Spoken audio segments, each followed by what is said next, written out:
I'm your host, Gareth Everson, and on today's episode, have you ever wondered about your website and sort of been frustrated about where you feel like you might be going wrong with it? It feels almost pointless, or that you're relying on word of mouth for leads. Could your website be doing more work for you? We're going to cover that on today's episode.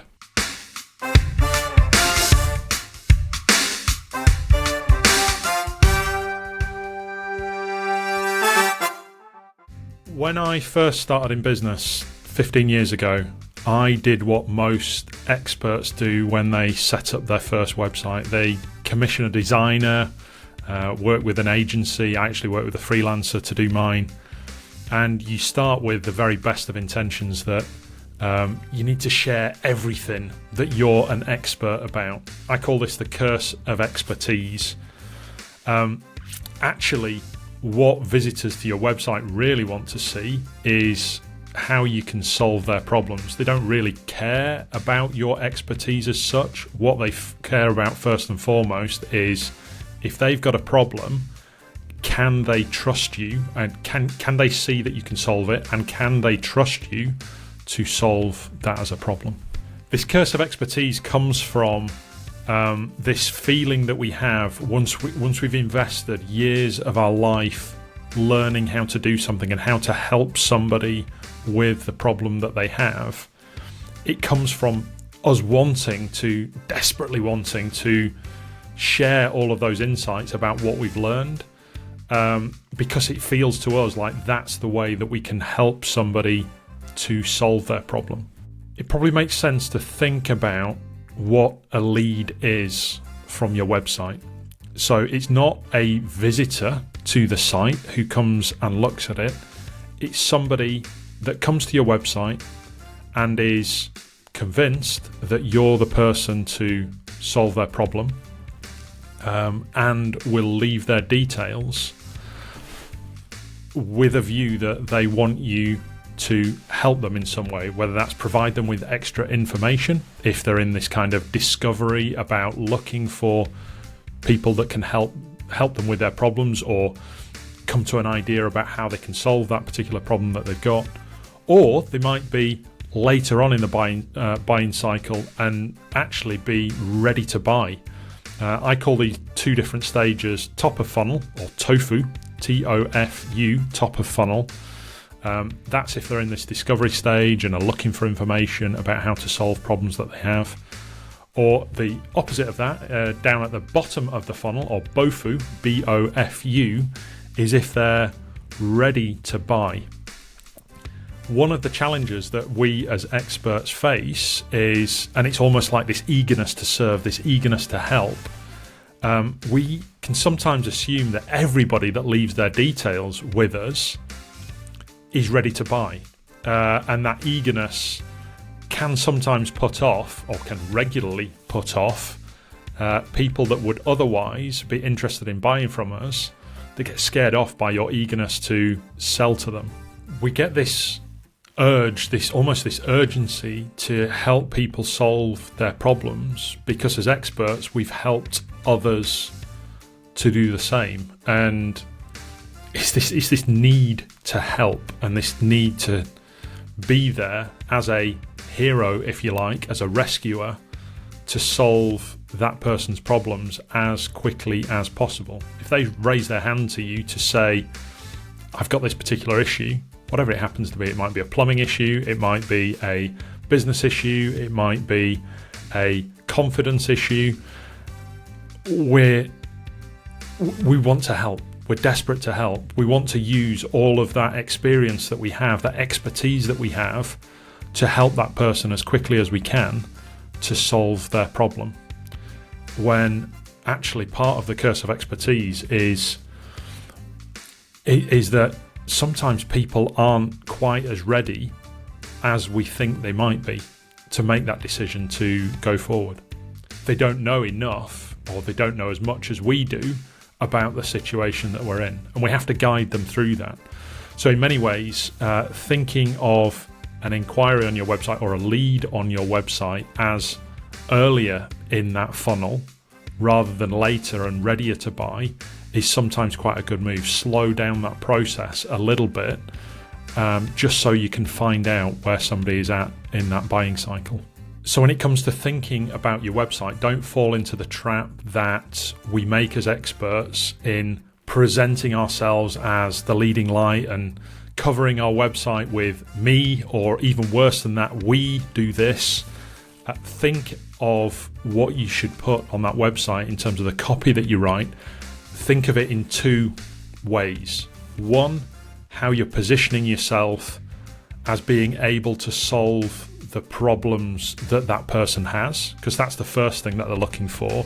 And secondly, giving them confidence that you know how to solve that problem. And that confidence can come from them seeing testimonials, from seeing examples, from seeing blog post walkthroughs of how you help. Those are the two things that are going through somebody's mind. Can this person solve the problems that I've got? And then secondly, do I have the confidence, do I have the trust in them that they can do that? And that's how we should be thinking about how we structure the copy on our website. It should be always about them and far less about us, we or me. Think more in terms of you rather than me when it comes to writing your copy. Give that some thought. If you're just starting out and this is your first website, you're possibly thinking, what do I need to include on there? Is it text? Is it images? Is it video? Is it audio content on there? If this is your first website and you don't have those materials, think first about the words that you use. If you don't have images of you or of your clients, perhaps use purchased photography. I would advise against using clip art because that doesn't allow you to look sort of personalized. So for your first website, that balance of written content, words that people can read, and meaningful images in there is probably enough. But as you move forward and get to version 1.5 or version 2 of your website, think about including images of you or of your clients. Think about, if you are confident to do so, doing little video recordings either of yourself or of testimonials of your clients. Video has a much more moving impact to people that are visiting your website. Balance it based on what you have access to at that particular point in time.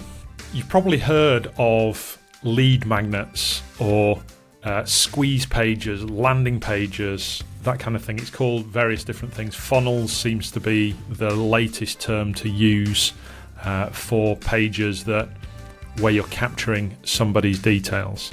Let's think about it as a lead magnet. So something that draws somebody that's a visitor to your website to leave their details for you. Now, this is particularly relevant for those people that are more in that discovery stage. They haven't made a commitment to buy as yet. They're still what I would call top of funnel. What you might do in this scenario is provide a downloadable guide. It might be a PDF, it might be just a Word document, it might be an email series that answers specific questions that somebody has. It might be a checklist of how they make a decision to do what you help with. It might be a guide to the 7 biggest problems that somebody can face when they're in this particular scenario. It might be a description of 5 of the things that they should be thinking about before hiring an expert, whatever that area of expertise that you have. So lead magnets are a really good way of being able to capture that lead into your CRM and provide them with great value off the back of that visit to your website. Because if you don't provide something like that and they're not assured enough to be able to make that decision to get in contact with you independently, then they've just gone away and you've probably lost them forever, unless you're doing clever things like remarketing them, putting ads in front of your visitors on your website, which is a whole different level, and we might cover that on a different podcast episode. So I've given you some ideas, some thought processes about how you can think about what your website should be doing when somebody comes to it for the first time. There's a few different things that you can think about, that you can jot down, that you can have thought processes around. There are other resources as well that you might want to think about. So if you're into reading books or watching videos, go check out Russell Brunson and his .com secrets. He has loads of insights into that visitor psychology when they come to your website, and that buyer's psychology when they come to your website.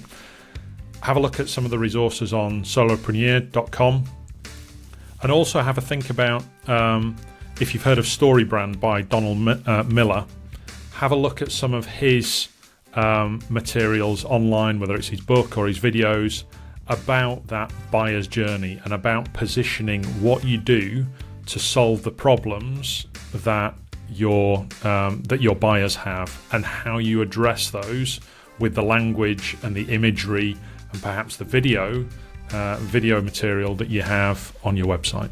So as we wrap up this episode, having thought about one of the biggest problems that expert businesses face, that is, what do I say on my website? How can I turn my website into a lead generating machine? First and foremost, you are a problem solver. That visitor that's coming to your website has a problem that you could potentially solve. In their mind, their first decision that they're making about you is, can this person solve my problem? Do they understand my problem enough to be able to help me with that? The second piece is more of that trust factor. Can I trust this person to do my thing? So if you can then think the reverse of that, how can I position what my website says and does to answer those problems that the prospect that's visiting has? And secondly, how can I show them that they can put their trust in me to be able to do that? If you can do those two things with your website, then you'll generate far, far more leads from it. Join me next time on the Solopreneur podcast, where we'll talk about some of those problems in a little bit more depth.